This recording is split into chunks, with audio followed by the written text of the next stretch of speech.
በዚህ ዘመን ፍቅርን መግለጽ አዳጋች ሆኗል። ትንፋሽን የተጎራረሱ ካላንቺ በድነኝ ካላንተ ሬሳ ነኝ የተባባሉ ሰዎች በነፍስ ሲፈላለጉ እናያለን። ዓይንህን ዓይንሽን ለአፈር የተባባሉ ሰዎች ሞት የማይዳፈራቸው ችግር የማይበግራቸው እስኪመስለን ተዋደው እናያለን። ከፈለግንበት አጥተን ካልጠበቅንበት ፍቅር እናገኘዋለን።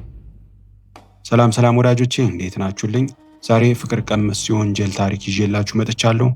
አብራችሁኝ መቆየታችሁ እጅግ ያስደስተኛል።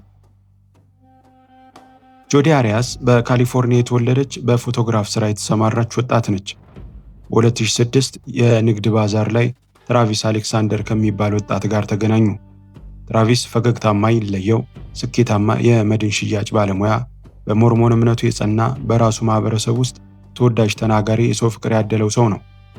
ጆዲ እና ትራቪስ በፍጥነት ቅርርብ ፈጠሩ። ግንኙነታቸው በጥልቅ ስሜታዊነት ነገር ግን በተመሳሳይ ጊዜ በውጥረት የተሞላ ሆነ። የመጀመሪያ ውይይታቸው በጣም ጥሩ ስለነበረ በፍጥነት ወደ ፍቅር ግንኙነት ገቡ። በፍቅር የከነፈችው ጆዲ ለትራቪስ ስትል ሃይማኖቷን እንኳን ቀየረች። ይህ ለብዙ ሰዎች የጥልቅ ፍቅር ምልክት መስሎ ታየ። ነገር ግን ከውጭ የሚታየው ፍቅር በውስጡ ከፍተኛ ውጥረት የተሰገሰገበት ነበር። ግንኙነታቸው በተደጋጋሚ ይቋረጥና ደግሞ እንደገና ይቀጥላል። ጓደኞቻቸውም ይህ ግንኙነት ጤናማ እንዳልሆነ ማስተዋል ጀመሩ። ጆዲ በትራቪስ ሕይወት ላይ በጣም ተቆጣጣሪ እየሆነች መጣች። እርሱ ከሌሎች ሴቶች ጋር ሲያወራ ቅናት ቢጤ ሸንጎጥ ስለሚያደርጋት ጭቅጭቅና ክርክር እየበረከተ መጣ። በመጨረሻ ትራቪስ ግንኙነቱን ለማቆም ወሰነ። ነገር ግን ይህ ውሳኔ የማይጠበቅ አቅጣጫ ይዞ እንደሚሄድ አላወቀም። አንዳንድ ጊዜ አንድ ግንኙነት በይፋ ቢያበቃም ስሜቱ ግን አያበቃም። አንዳንድ ሰዎች መልቀቅን ይማራሉ፣ ሌሎች ደግሞ ያንን ህመም ወደ አደገኛ አቅጣጫ ይለውጣሉ።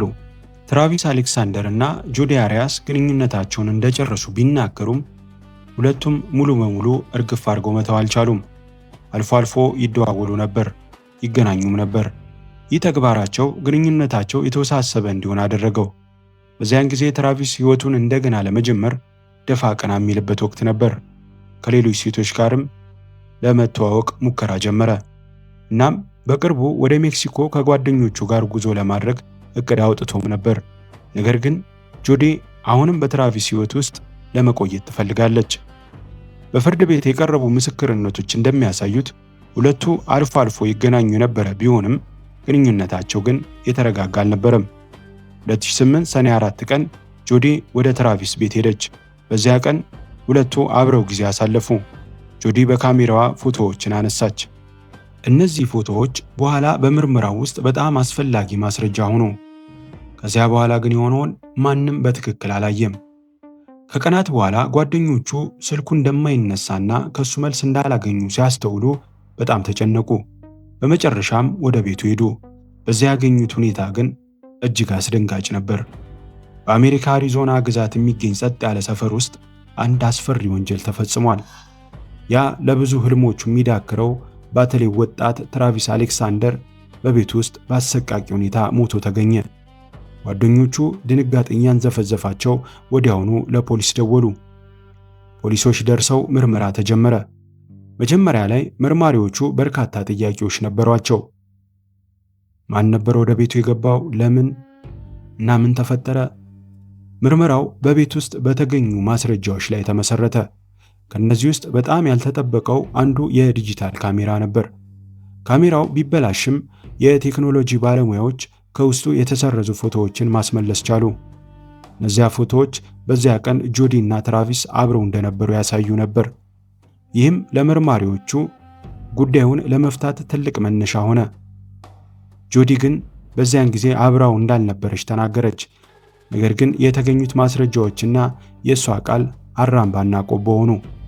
አንዳንድ ጊዜ አንድ ትንሽ ማስረጃ ሙሉ እውነቱን ያጋልጣል። ይህ ካሜራም ከፖሊስ የተደበቀውን ሚስጥር ቀስ በቀስ መግለጥ ጀመረ። አንድ ሰው እውነቱን ሲናገር ታሪኩ ብዙ ጊዜ አይቀየርም። ነገር ግን የሚሰጠው ቃል ተደጋግሞ ሲለዋወጥ መርማሪዎች የበለጠ ጥያቄ ይፈጥርባቸዋል። በትራቪስ አሌክሳንደር ሞት ላይ የተጀመረው ምርመራ ቀስ በቀስ ወደ አንድ ሰው እያመራ ነው። እርሷም ጆዲ አሪያስ ነበረች።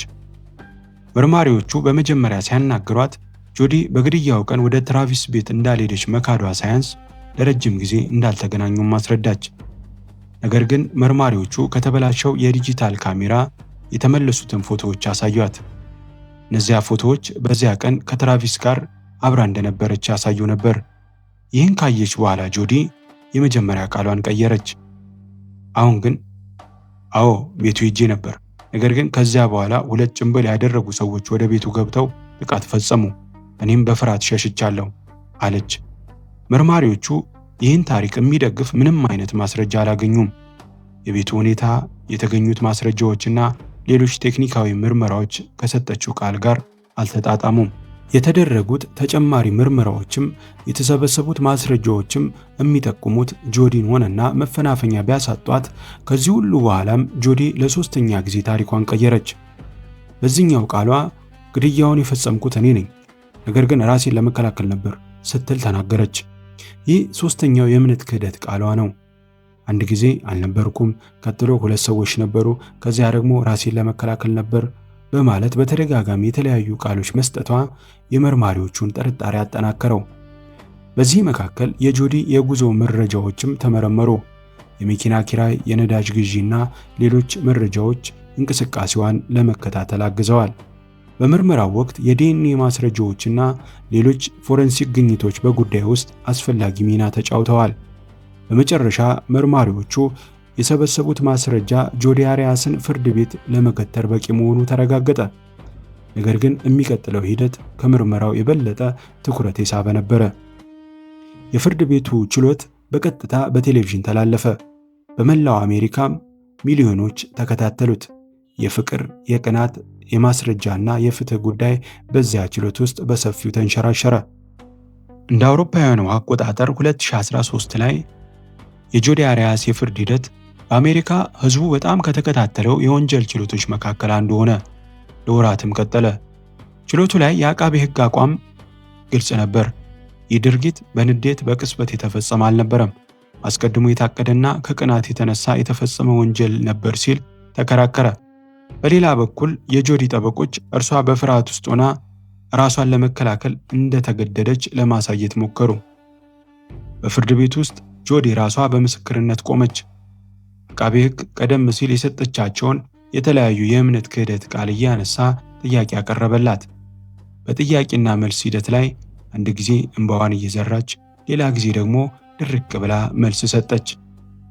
በመጨረሻም አቃቤ ሕግ መደምደሚያ የሚመስል ሐሳብ እርግጠኛ ሆኖ አስተላለፈ።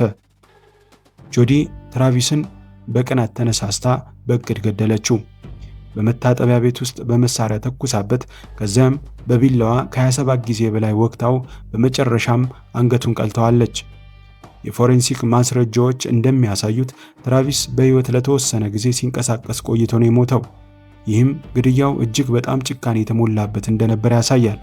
ስለዚህ ይህ የታቀደ እንጂ በቅጽበት የተፈጸመ ሊሆን አይችልም አለ። የዳኞቹ ቡድን ለቀናት በሰፊው ተማከረ። ከዚያ በኋላ ፍርድ ቤቱ የሚቀጥለውን ቅጣት ለመወሰን ተጨማሪ ሂደት አካሄደ። የሞት ቅጣት ሊጣልባት ይገባል ወይስ አይገባም በሚለው ላይ የዳኞቹ ሙሉ ስምምነት ሊገኝ አልቻለም። በመጨረሻም 2015 ፍርድ ቤቱ የእስር ጊዜ ገደብ የሌለው የዕድሜ ልክ እስራት ፈረደባት። ይህም በሕጉ መሠረት በምህረት የመፈታት ዕድል የሌለው የዕድሜ ልክ እስራት ነው። አክብራችሁ ስለተከታተላችሁኝ አመሰግናለሁ። በሚቀጥለው እስክንገናኝ ቸር ይግጠመን።